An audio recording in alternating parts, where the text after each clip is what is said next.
येत्या 20 तारखेला विधानसभेच्या निवडणुकीच्या प्रचारार्थ आपल्या साठक गावामध्ये उपस्थित झालेल्या जिल्हा परिषदच्या माजी अध्यक्षा सौभाग्यवती रश्मीताई बर्वे या विचार मंचावर उपस्थित ज्यांनी आपल्या आक्रमक पद्धतीने आपल्या सर्वांशी संवाद साधला ते प्रहार संघटनेचे सन्मान्य जिल्हाध्यक्ष रमेश भाऊ कारेमोरे,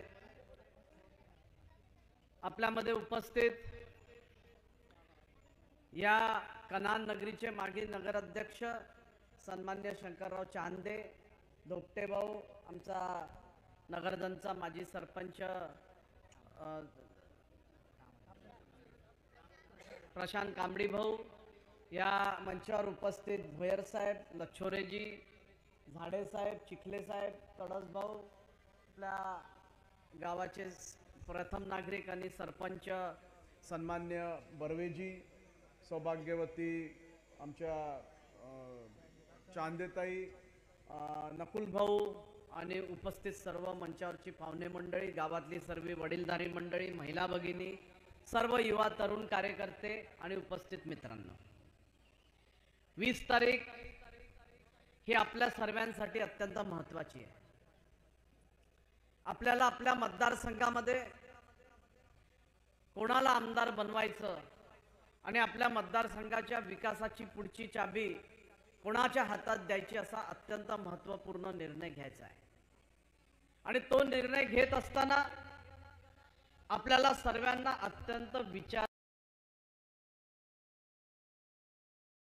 पद्धतीने मतदान टाकावं लागणार आहे. आपल्याकडे अनेक लोक येतील, निवडणूक आहे, निवडणुकीमध्ये सर्वांना अधिकार आहे मत मागण्याचा. परमपूज्य बाबासाहेब आंबेडकरांनी आपली घटना लिहिली आणि घटना लिहून हा संबंध अधिकार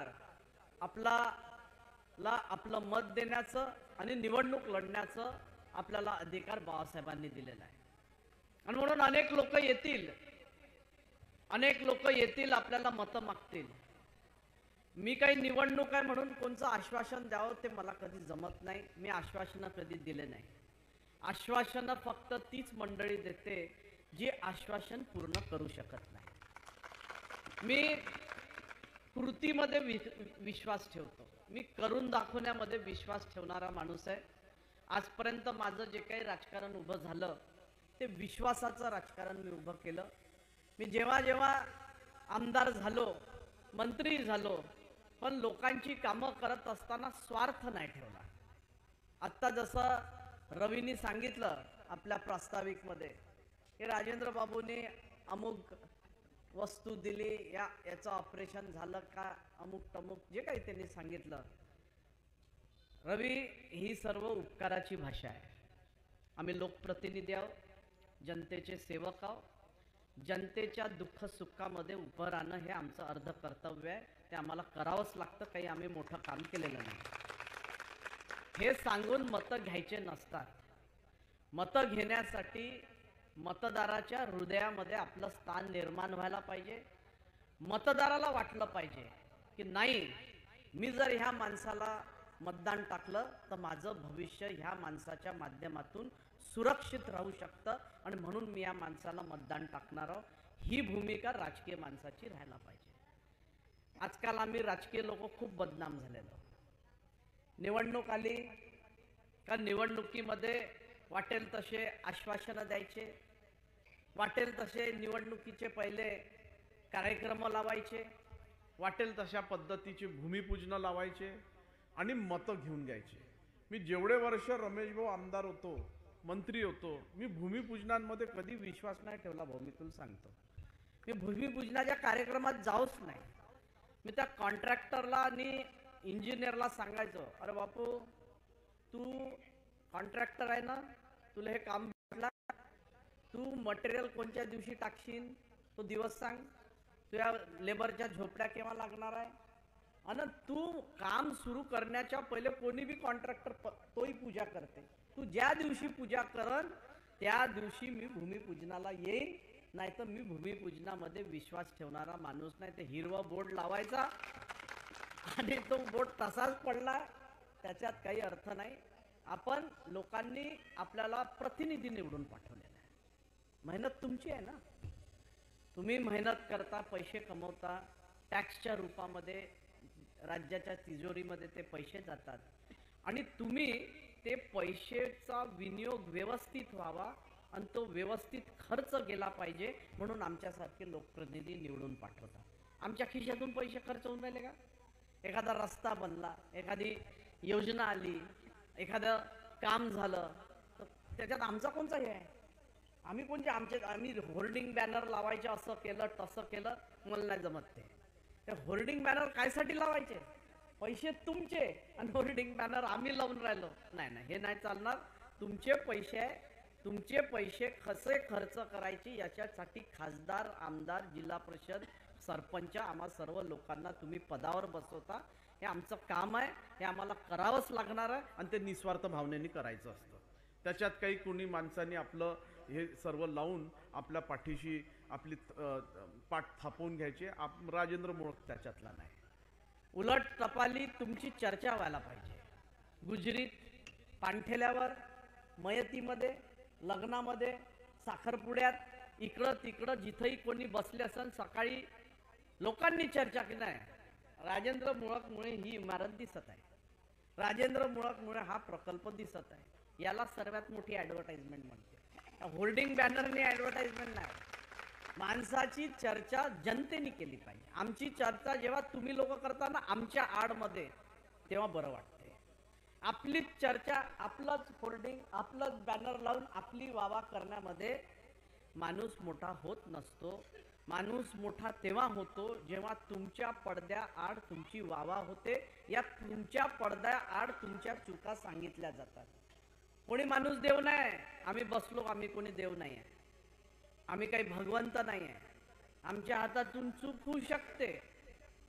आमच्या हातात काही जादूची छडी नाही. उद्या मी आमदार निवडून आलो तर गोल गोल घिलवला तर पुरा रामटेक एकदम हिरवगार होऊन जाईल आणि सोन्याचं चमकेल, शक्यच नाही. हे होऊच नाही शकत. हां, आम्ही माणूस आहोत, चूक होऊ शकते, चूकची दुरुस्ती करावी लागते. पण जो वारंवार चुका करतो तो राक्षस असतो. आम्हाला राक्षस नाही बनायचं आहे. आम्ही देवही नाही बनू शकत. आम्ही माणूस म्हणून जीवन जगू शकतो. दिलेला शब्द खरा व्हायला पाहिजे, खोटं बोललं पाहिजे नाही. आणि मला हे सर्व बिलकुल जमत नाही. मी आत्ताच सांगून देतो, कोणी भारतीय जनता पार्टीचे कार्यकर्ते असतील इथे उपस्थित, माझं भाषण ऐकायला, रमेश भाऊचं भाषण ऐकायला, आमचे सर्व भाषण ऐकायला, कोणी सेनेचे लोक असतील या इतर कोणत्याही पक्षाचे असतील, आपण कृपया करून उद्या जर मी आमदार निवडून आलो, कधी पण या. मला माझ्या विरुद्ध जेवढा प्रचार करायचा करा, मला त्याची अजिबात नाराजी नाही. ज्यांनी त्यांनी आपल्या पक्षाशी कटिबद्ध राहायला पाहिजे. पण तुम्ही कधी आले, तुमच्यावर अन्याय झाला असन, राजेंद्र मोळक तुम्हाला प्रश्न विचारणार नाही का, बापू तू माया विरुद्ध फिरला एवढा, मला वाटेल तशा शिव्या दिल्या, माया विरुद्ध प्रचार केला, मी तुझं काम करत नाही, हे धंदा मायाशी जमत नाही. तू ये कधी पण, तू यार अन्याय झाला असन, राजेंद्र मोळक तुझ्या पाठीशी उभ्या राहिल्याशिवाय राहणार नाही. मा जर कार्यकर्ता असन एखादा आणि त्यांनी काही गलती केली असन आणि तो मला म्हणत असन, राजेंद्र भाऊ पोलीस स्टेशनला फोन लावा, अबे तुने मला याच्यासाठी आमदार बनवला का, ते काम माझ्याशी जमणार नाही. मी आत्ताच सांगून देतो सर्वांना, ज्याला राहायचं असन राहा, नाही तर नाही. पण मी चुकीच्या कामांमध्ये मदत करू शकत नाही. मला रेकॉर्ड चेक करायचा असन तर तुमचे नातेवाईक, दोस्त, मित्र कोणी असन उमरेड, भिवापूर, कुईमध्ये आमदार असताना विचारून घ्या त्याला. मी दाव्याने सांगतो का उमरेड, भिवापूर, कुई मधला कोणी जिल्ह्यातलाही, आता मी 9 वर्षापासून काम करून राहिलो, रामटेक मधला बी कोणाला माया कार्यकर्त्याच्या बाबतीत, माया बाबतीत विचारून घ्या. मी चुकीच्या कामाला कधी मदत करत नाही. माझ्याकडे येतच नाही असे लोक. म्हणून माझ्या कधी जास्ती फोन त्या पोलीस स्टेशनला जात नाही, त्या तहसीलदारला नाही ना SDO जात नाही. मी ह्या भानगडीत कधी पडतच नाही. म्हणून माझी तुम्हाला सर्व लोकांना विनंती आहे, एक चांगलं राजकारण आपण उभं करू. एक भविष्यामध्ये आपल्या लोकप्रतिनिधीच्या बाबतीत हवंसं वाटलं पाहिजे अशा प्रकारचं राजकारण उभं करू. एक विश्वासाचं, एक संवेदनशील, आणि लोकांना असं वाटलं पाहिजे की नाही, आम्ही ह्या दरवाजावर गेलो तर आपलं काम होऊ शकतं. आपलं काम जर होत नसेल तर हा दरवाजा आपल्याला तोंडाने नाही म्हणतो. नाही तर काही नेते मी पाहिले की हो करून देतो, हो करून देतो. एखादं काम नाही, 10वीत तुला पोरगा फेल झाला, हा मी 11वीत प्रवेश, अबे 10वीत फेल झालेल्या पोराला 11वीत प्रवेश भेटू शकते का? नाही तरी हो करून देतो. आपल्याला जमत नाही. जे होत असेल ते हो म्हणायचं, नाही होत असेल तर नाहीही म्हणण्याची क्षमता ठेवा. जो माणूस नाही म्हणू शकतो, जो माणूस कामाला नाही म्हणू शकतो, तो माणूस मोठा आहे. कारण की तो घाबरत नाही. लोक घाबरतात नाही म्हणायसाठी. नाही रे, गोड गोड राहा सर्वांसोबत. कशासाठी गोड गोड राहायचं? एखादं काम नाही होत असेल तर सफा सांगा ना, समोरच्या माणसाला समजावून सांगा. तो 10 जागी जाऊन येईन ना. त्यानंतर त्याला कळन का नाही राजेंद्र मुळक जे बोलत होता बरोबर आहे, हे काम होऊ शकलं नाही. मी महिनाभर साल्या चक्रा मारल्या इकडे तिकडे, पण शेवटी काम नाही झालं. साफ राहिलेलं काही वाईट नाही आहे. म्हणून त्या पद्धतीचं आपण राजकारण उभं करू. अनेक प्रश्न या विधानसभा मतदारसंघाचे आहेत. शेतकऱ्यांशी निगडीत असणारे प्रश्न आहेत, तरुणांच्या संदर्भातले प्रश्न आहेत, महिला भगिनींशी निगडीत असणारे प्रश्न आहेत. अनेक कामं आपल्याला करायची. मी ह्या सर्व व्यवस्थेमधून आलेला माणूस आहे. मी पण 12-15 वर्ष आमदार राहिलो. राज्याच्या मंत्रिमंडळामध्ये सर्व महत्त्वाचे खाते मी पाहिलेले आहेत. मी अर्थ राज्यमंत्री होतो, माझ्याकडे ऊर्जा विभाग होता, माझ्याकडे इरिगेशन होतं, माझ्याकडे पार्लिमेंटरी अफेअर्स, सर्व मुख्यमंत्र्यांचा राज्यमंत्री म्हणून मी कामकाज पाहिलं. आपण निर्धास्तपणे मला मतदान टाका. यावेळेस बदल जर करायचा असेल तर तुम्ही काही नवाड्या माणसाच्या हातामध्ये आपलं कामकाज नाही देता. तुम्ही माझ्यासारख्या अनुभवी माणसाला देऊन राहिलेले आहे कामकाज. मी काही, तुम्ही जर बदल केल्यानंतर काही एखाद्या, ठीक आहे त्यांनी 20 वर्ष काम केलं, त्यांना अनुभव झालेला आहे, पण त्यांनाच अनुभव आहे का? आम्हाला काहीच समजत नाही. आम्ही मंत्रालयीन कामकाज केलेलं आहे, आम्ही विधिमंडळाचं कामकाज केलेलं आहे, जिल्हा नियोजन मंडळ, मी स्वतः पालकमंत्री राहिलेलो आहे. या सर्व गोष्टींचा अनुभव असलेला माणूस तुमच्या समोर उमेदवार म्हणून मी आलेलो आहे. काही चिंता करायची नाही.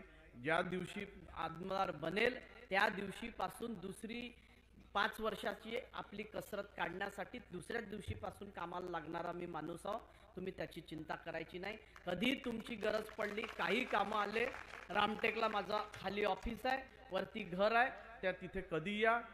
जनता दरबार दर सोमवारला राहतो, तेव्हा मी उपस्थित राहतो. देवलापारलाही सकाळी जातो, दुसऱ्या दिवशी पारशिवनीला राहतो, कनानला राहतो. जिथेही तुम्हाला यायचं राहिलं कधी या. उन्हाळा, पावसाळा, हिवाळा, राजेंद्र मुळक 24/7 आपल्या सर्वांसाठी उपस्थित आहे, उपस्थित राहणार आहे. त्याची काही चिंता करायची नाही. माझ्या बाबतीत खूप प्रचार होणार आहे, माझ्या बाबतीत खूप काही बोललं जाणार आहे. मला त्याचं कोणाचंही उत्तर द्यायचं नाही, माझा स्वभावच नाही. जे बोलायचं असेल बोलत राहा. मला लोकांना काय मी करू शकतो हे सांगायसाठी मी इथे आलेलो आहे. मी ह्याची उत्तरं देत बसलो तर लोक म्हणतील हाही तसाच आहे आणि तेही तसेच आहे. आपल्याला त्या भानगडीत पडायचं नाही. आपल्याला तुमच्याशी संवाद साधायचा आहे, तुमच्याशी मला संबंध ठेवायचा आहे. उद्या जर मी आमदार झालो तर तुम्हाला माझ्याशी अपेक्षा होणार आहे. म्हणून आमदार व्हायच्या पहिले तुम्हाला हे समजून घ्यायचं आहे की माझ्या काय अपेक्षा आहे या विधानसभा मतदारसंघाच्या, ते ऐकण्यासाठी तुम्ही या बैठकीमध्ये उपस्थित झालेल्या आहात. म्हणून मी ह्या सर्व मतदारसंघातल्या ज्या गोष्टी आहेत, ज्या मूलभूत गरजा आहेत त्या पूर्ण करण्यासाठी ह्या मैदानामध्ये उतरलेलो आहो. आपण सर्वजण मला साथ द्या. मी अपक्ष उमेदवार आहे. भारतीय जनता पार्टीवाल्यांना तर मला मतदान टाकायला त्रासच नाही. पंजा राहिला असता तर एखाद्याच कमी जास्त झालं असतं. आता पंजाही नाही आहे आणि तुमचा कमळ पण नाही आहे. आपण दोघंही दुखी आत्म्या आहो ना का? समदुखी आत्म्या. आमचा झाला पंजा गोठून गेला, तुमचा कमळ गोठून गेला. आणि हे दोन्ही राष्ट्रीय पक्ष आहे. असं तसं नाही. जोपर्यंत पृथ्वी जिवंत आहे ना, या दोघांचा झगडा चालत राहणार आहे. तो काही न संपणारा झगडा आहे. पण इथं कुठे झगडा आहे? आता इथं काही झगडा आहे? काहीच झगडा नाही. ना कमळ आहे ना आमचं पंजा आहे. जोपर्यंत तुम्ही समोरचे पाडान नाही तर कमळही उगणार नाही आणि पंजाही उगणार नाही. तर पाडावं तर लागन ना समोर. पाडान तुम्ही तर तुमच्या कमळचं काहीतरी राहील का नाही. चला आपण ह्याले पाडलं म्हणून आपली क्रेडिट वाढली आणि परत कमळ या मतदारसंघामध्ये दिसायला लागेल. आमचा पंजा तर दिसणारच आहे. जर 23 तारखेला मला काढलं म्हणे, मला काय तात्पुरतं काढलेलं आहे. मलाही माहित होतं का काढणार आहे म्हणून, आणि मला सर्व सांगून झालेला आहे ना. माझा जो काही कार्यक्रम झालेला आहे तो सांगून झालेला कार्यक्रम आहे. म्हणून तो काही चिंता करायची नाही. आणि मी भेदभाव करणारा माणूस नाही. भारतीय जनता पार्टी शिवसेनेचे लोक जे कोणी असतील तुम्ही काही चिंता करू नका. मी निवडून आल्यानंतर इंच भरी तुम्हाला त्रास होणार नाही. तुम्ही तुमचं राजकारण पाजा, मी माझं राजकारण पाहिन. पण विकासाच्या कामामध्ये भेदभाव होणार नाही. हा ह्या जातीचा तो त्या जातीचा हा विश्वास ठेवायचा. ह्या निवडणुकीमध्ये मला बॅट हे चिन्ह भेटलेलं आहे. मी ह्यांचे हे 20 तारखेपर्यंतचे बॉल कसे पाहिजे ते रमेश भाऊ पाहून घेईन. त्याला बरोबर बॅटिंग करता येते. 20 तारखेची बरोबर मारते यायचे सर्व बॉल डेड करून टाकेन. गुगली फुगली कार राहते सर्व तो करून टाकेन. पण माझे जे बॉल आहे, माझा जे कामकाज आहे ते 24 तारखेनंतर सुरू होणार आहे. पुढच्या 5 वर्षासाठी विकासाचे छक्के चौके नाही मारले तर राजेंद्र मुळक माझं नाव नाही. हा मी तुम्हाला विश्वास देतो. आणि आपण सर्व लोकांनी 13 नंबरची बटन ही बॅटची आहे, ती बॅटची बटन दाबून मला विजयी करा अशी आपल्याला सर्वांना नम्रपणे विनंती करतो आणि आपल्या सर्वांची रजा घेतो. जय हिंद, जय भारत, जय भीम.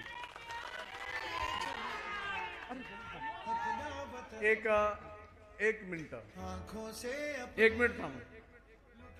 मला एक गोष्ट सांगायची राहिली आणि मी ती सांगणारच. रमेश भाऊ, तू 1 मिनिट इकडे. तुम्ही सर्वजण याच्यासाठी एकदा टाळ्या वाजवा. म्हणजे एखादा व्यक्ती 25,000 मतं घेतो. एक पायरी चढल्यानंतर माणूस दुसरी पायरी चढतो की नाही चढत? चढतोच. कोणी पायरी मागे येतो का? 25,000 मतं घेणाऱ्या माणसाला कधी अपेक्षा राहणार आहे की मी आता 30, 35, 40 वर जाईल? या हळूहळू मी वाढत राहणार आहे. पण रमेश बाबू, तुम्ही जी दिलदारी दाखवलेली आहे या निवडणुकीमध्ये राजेंद्र मुळकसाठी, राजेंद्र मुळक हे ऋण संबंध जीवनभर फेडण्यासाठी पूर्ण दिवस रात्र प्रयत्न करणार आहे. तू चिंता करायची नाही. मी तुझ्या पाठीशी. मी त्याच्यातला माणूस नाही आहे. मी माझा स्वभाव नाही. माझ्यासोबत जेवढे कार्यकर्ते होते, माझ्यासोबतच्या सर्व कार्यकर्त्यांना मोठं करण्याचं मी काम केलेलं आहे. अनेक लोक, अरे कोणी नगर अध्यक्ष झाला, कोणी जिल्हा परिषद सभापती झाला, कोणी जिल्हा परिषदचा अध्यक्ष झाला, इथपर्यंत का उमरेडमध्ये विधानसभेमध्ये आमदार निवडून आणण्याचं काम राजेंद्र मुळकनी केलेलं आहे. माझ्यासाठी जीव देणाऱ्या लोकांच्या पाठीशी उभा राहणारा मी माणूस आहो. रमेश भाऊ, तू समाजामधला एक बलवंत माणूस आहे. तुझं भविष्य प्रचंड मोठं आहे, तरुण आहे. तुझ्या पाठीशी राजेंद्र मुळक उभा राहील. काही चिंता करायची नाही. भविष्य तुझं अत्यंत चांगलं आहे. 24 तारखेनंतर तू 24 कॅरेट हिरा आहे. तुझं सर्व व्यवस्थित होणार आहे. माझं कमी जास्तही झालं 24 तारखेला, माझं कमी जास्तही झालं 24 तारखेला, तुझं होऊ देणार नाही 24 तारखेनंतर, हा विश्वास देतो. आणि रमेश भाऊ, तुझ्यासाठी संबंध जिंदगीभर आम्ही सर्व तमाम मंचावरचे जेवढे नेते आहेत काँग्रेस पक्षाचे, त्या सर्व लोकांना तुम्ही केलेला जो आमच्यासाठी हा प्रयत्न आहे, हा मतांचा विभाजन न होण्याचा जो प्रयत्न आहे, तो आम्ही कधीच विसरणार नाही. ना सुनील बाबू, ना खासदार साहेब, ना राजेंद्र मुळक, आम्ही नेहमी तुला सलाम करू. एवढंच ह्या प्रसंगी सांगतो. आपल्या सर्वांची रजा घेतो. जय हिंद, जय भारत.